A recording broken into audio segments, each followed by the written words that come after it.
Hello बाबू, तो आप यहाँ पोथा देख ही रहे होंगे कि ये पूरा अफर्मेटिव प्रेजेंट इंडेफिनिट का अफर्मेटिव का पूरा पैसिव वॉइस है। दिख रहा है कि नहीं? ये पूरा टेंस दिख रहा है ना। पर हमको ये नहीं पढ़ना, हम आपको पढ़ाएंगे नहीं। एक शॉर्ट ट्रिक के साथ हम आपको पढ़ाने जा रहे हैं, तो ध्यान से सावधान हो जाइए। क्या है ट्रिक, आइए देखते हैं। तो यहाँ आप देख सकते हैं लिखा मोहन ईट्स फ्रूट, ये एक्टिव वॉइस है और ये पैसिव वॉइस में बदलना है। तो देखिए हमने एक ट्रिक बनाया है, ये वाहिद जाफरी द्वारा बनाया गया है। तो यहाँ देखिए है trick, OHMBS, O for object लिखा गया, H फॉर हेल्पिंग वर्ब लिखा गया, M फॉर मेन वर्ब लिखा गया, मेन मुख्य क्रिया खाना। यहाँ ऑब्जेक्ट मीन्स होता है कर्म, helping H for helping verb होता है, B बाई होता है, S for subject, Mohan subject हो गया, कंप्लीट।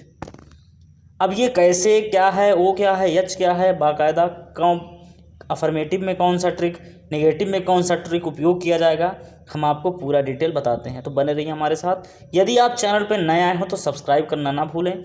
कोई भी हम ट्रिक वाला या कोई भी इंग्लिश से ग्रामर से रिलेटेड या अन्य किसी वीडियो अपलोड करेंगे तो तुरंत आपके मोबाइल के फ्रंट पेज पे अवेलेबल हो जाएगा। तो बेल आइकन को ज़रूर दबाएं।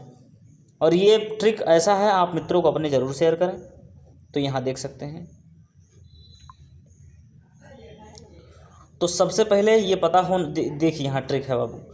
तो लास्ट में हम आपको बाकायदा ट्रिक के बारे में बताएंगे। पहले उससे पहले आपको पता हो जाना चाहिए, पूरा डिफिनीसन नहीं देखेंगे, हम पूरा रूल नहीं देखेंगे, नहीं तो वो शॉर्ट कहाँ रह गया, ट्रिक कहाँ रह गया। तो इसीलिए हम पूरा देखेंगे, सिर्फ थोड़ा सा डिफिनीसन देखेंगे और कितने प्रकार होते, इतना तो पता होना चाहिए। नहीं पता रहेगा तो कोई पूछेगा भैया पैसिव वॉइस पढ़े हो, कहोगे हाँ, तो कहेगा कुछ बताओ पैसिव वॉइस क्या है। जानोगे नहीं तो पढ़ने से कौन फ़ायदा। इतना बस शॉर्ट पढ़ लीजिए कि तुरंत भूल जाए। जान लीजिए जो जितने जल्दी गर्म होता है बाबू, जितना पदार्थ उतने जल्दी ठंडा भी होता है। ये हमेशा याद रखना। कहा गया ना, एक विपरीत दिशा में एक न्यूटन का एक रूल है कोई, कि एक पदार्थ के किसी विपरीत दिशा में एक प्रतिक्रिया होती है। जो जितने तेज़ से फेंका जाता है उतने तेज़ी से लौट कर भी आता है। तो जो जितने जल्दी याद होता है उतने जल्दी से भूल भी जाओगे। तो यहाँ देखिए पैसिव वॉइस क्या है, वाच लिखा है, क्रिया को व्यक्त करने का ढंग वाच कहलाता है। तो कोई पूछ लेगा बाबू क्या कहेंगे आप, जब कोई काम हो रहा हो उसको किस तरीके से व्यक्त किया जाए उसे पैसिव वॉइस। व्यक्त करने का ढंग तमाम प्रकार का होता है, या दो प्रकार का होता है। एक्टिव वॉइस जिसे कृतवाच्य कहा जाता है, पैसिव वॉइस जिसे कर्मवाच्य कहा जाता है। इतने याद रखिए बस। और याद रखें जो ट्रांसलेशन के द्वारा नियम से लिखा गया उसे एक्टिव वॉइस को कहा जाता है, एक्टिव वॉइस वाला लाइन। और जो पैसिव वॉइस नियम द्वारा लिखा जाता है उसे पैसिव वॉइस लाइन कहा जाता है। याद रखिए इतना। फिर हम लोग देखेंगे कि यहाँ कि कितने टेंस के बनते हैं। पहले ये बहुत इंपॉर्टेंट है बाबू कि कितने टेंसेस के पैसिव वॉइस बनते हैं, कितने नहीं बनते। ये बहुत ज़रूरी है, आपको पता होना चाहिए। तो याद रखें 8 टेंसेस के सिर्फ पैसिव वॉइस बनते हैं, 4 के नहीं बनते।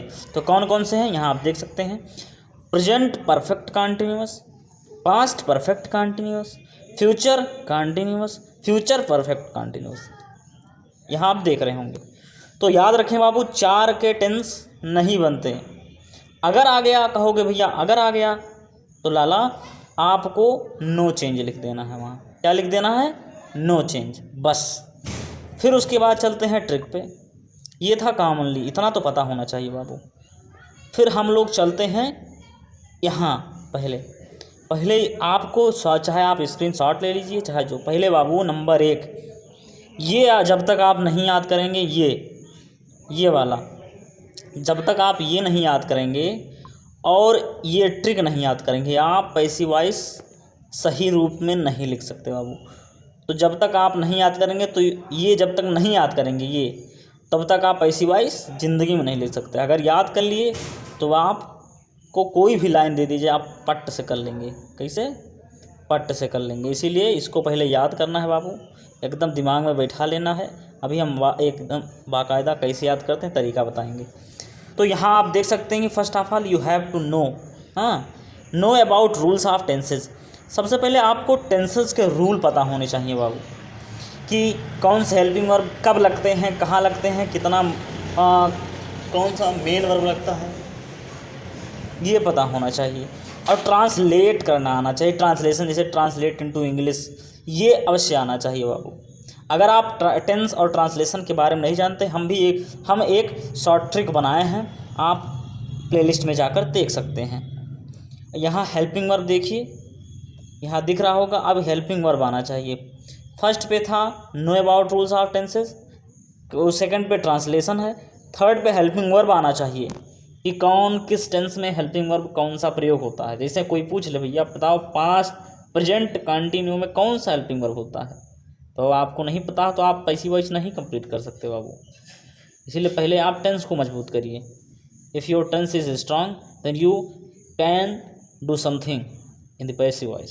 सो इसीलिए आना ज़रूरी है आपको। अगर नहीं पता तो प्लेलिस्ट में जाकर एक ट्रिक के साथ वहाँ हम टेंस पढ़ाए हैं बाकायदा। तो वहाँ एक यस एच मौसी करके एक नियम बनाए थे, ट्रिक वहाँ है, आप उसको देखेंगे बहुत मज़ा आएगा, आराम से सीख भी सकते हैं। बहुत मज़ेदार ट्रिक है, वहाँ जाकर देखिए। फिर यहाँ देखते हैं लिखा है ऑब्जेक्ट, ओ फॉर ऑब्जेक्ट। तो जो हम बताए ना OHMBS, तो यही है। ओ क्या है? ऑब्जेक्ट। अगर नहीं पता है तो आप स्क्रीनशॉट ले लीजिए। एच फॉर हेल्पिंग वर्ब, अगर नहीं पता तो 5 बार कहिए। O for object, O for object, O for object means कर्म। H for helping verb, helping means सहायक क्रिया। M for main verb, main means मुख्य क्रिया। ए बाई, यहाँ देख सकते हैं बाई मीन्स द्वारा होता है। S for subject, subject means कर्ता। और क्यों क्या है? क्वेश्चनिंग वर्ड, प्रश्नवाचक शब्द। ये बार बार रटिए, 5 बार कहिए। हमारे साथ एक बार बोल लीजिए। तो ऑब्जेक्ट मीन्स कर्म, ऑब्जेक्ट मीन्स कर्म। हेल्पिंग वर्ब मीन्स सहायक क्रिया, हेल्पिंग वर्ब मीन्स सहायक क्रिया। मेन वर्ब मीन्स मुख्य क्रिया, मेन वर्ब मीन्स मुख्य क्रिया। बाय मीन्स द्वारा, बाय मीन्स द्वारा।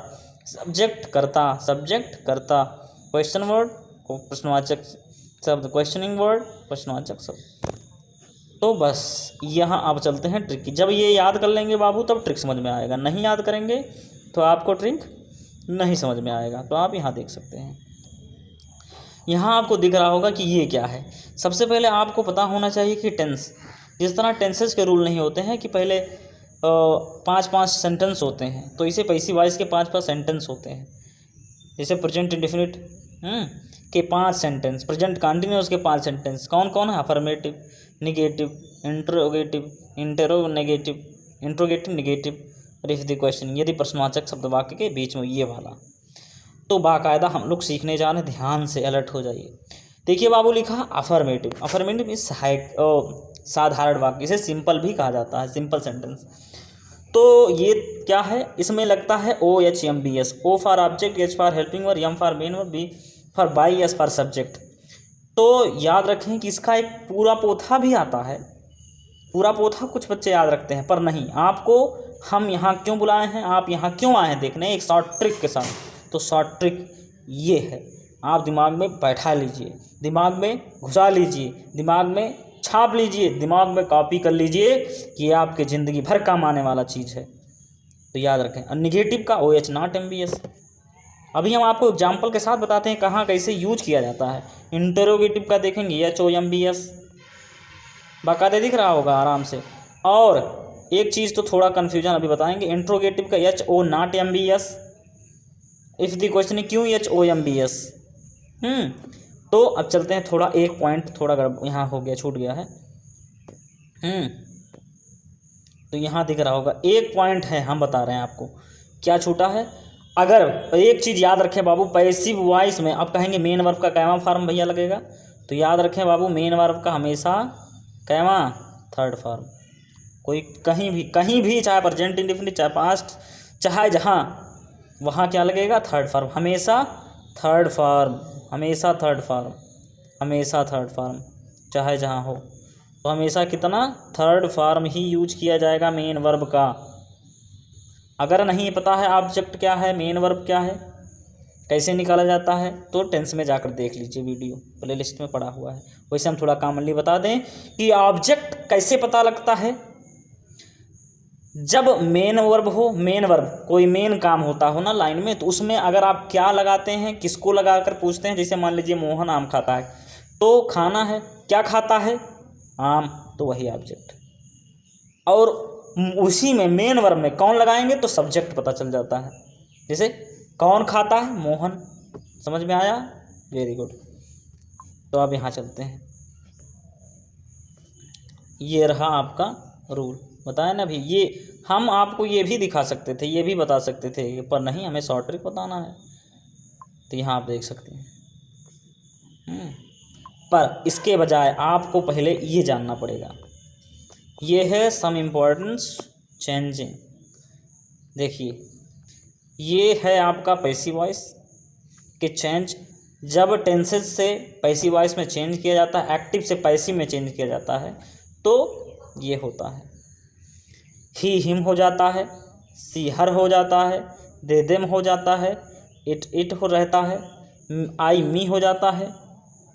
हाँ ऊपर देखते हैं, और जो ये मी है आई हो जाता है, यू यूए रहता है, बी अस हो जाता है, अस बी हो जाता है। ये स्क्रीनशॉट ले लीजिए, दिमाग में इसको बैठाए रहिए बाबू, तब ज़िंदगी में गलत नहीं होगा। उसके बाद आपको ये देखना पड़ेगा, ये नहीं अभी हम बता रहे हैं,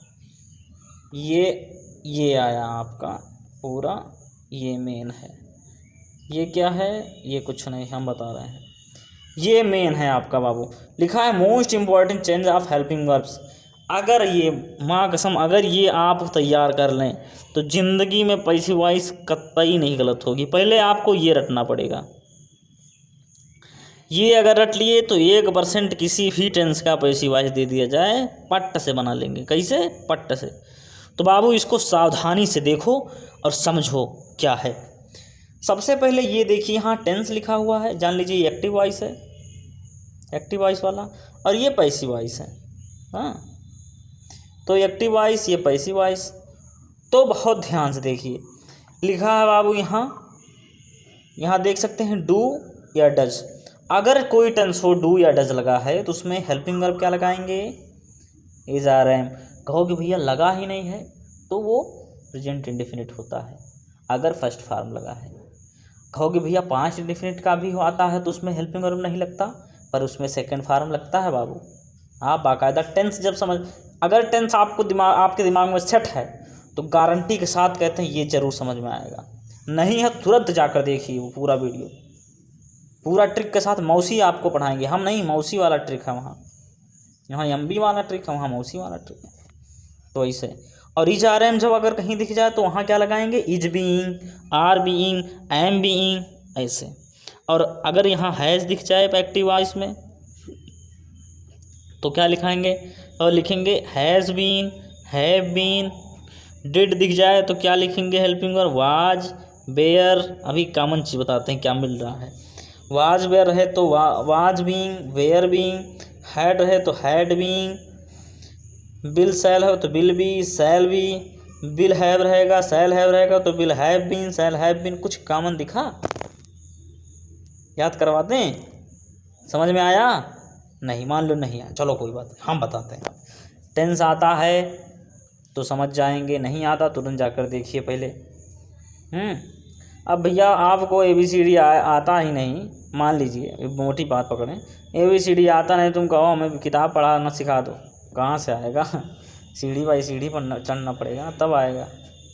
इसीलिए पहले वो जरूरी है। कहा जाता है translation is the Saul of English, आत्मा होती है, and translation is the ladder of English. सीढ़ी है भैया, तब आएगा। तो कुछ देख रहे कॉमन दिख रहा है, जो प्रेजेंट इंडिफिनिट में पहले आता है ये इंडिफिनिट का हेल्पिंग वर्ब है, और जैसे पैसिव वॉइस में गया वो क्या हो गया, प्रेजेंट कंटिन्यूअस का हेल्पिंग वर्ब लग गया, दिखे? तो इंडिफिनिट का कंटिन्यूअस हो जाता है। फिर कहा वो भैया कंटिन्यूअस का, तो बाबू सुनो, तो कंटिन्यूअस का हो जाता है बीइंग। क्या हो जाता है? बीइंग। क्या दिख रहा है यहाँ? बीइंग हो जाता है। और कहोगे भैया अब परफेक्ट, तो याद रखें परफेक्ट के बाद टेंस पढ़े हैं ना, परफेक्ट के बाद क्या आता है? Perfect continue. तो जो परफेक्ट में हेल्पिंग वर्ब लगा है हैज है, वही कंटिन्यू में आ जाता है तो क्या हो जाता है? बीन जुड़ जाता है। तो हैज है तो हैज बीन, हैव है तो हैव बीन। दिख रहा होगा, कुछ समझ में आया? हाँ।